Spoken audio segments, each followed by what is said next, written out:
Hi guys, good afternoon. 12 o'clock na dito. So nandito ako sa car, mag-gym tayo ngayon.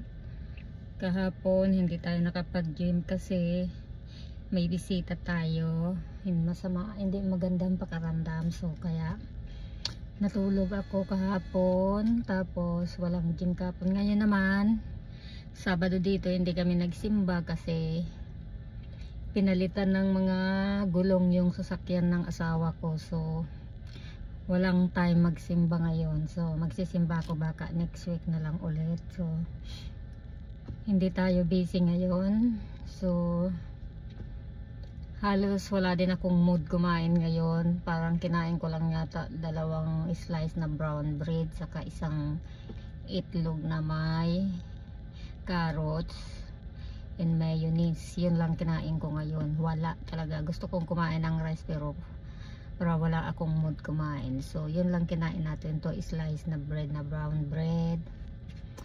Tapos mamaya titingnan natin kung may mood na tayong kumain. Kung wala, magsasalad lang tayo ulit. Tapos nag-inom lang ako ng coffee ngayon with collagen and protein. So kahit papaano may protein pa rin tayo. Tapos yung itlog protein din yun eh. Protein, carbs, yun, 'di ba? Fat, yan.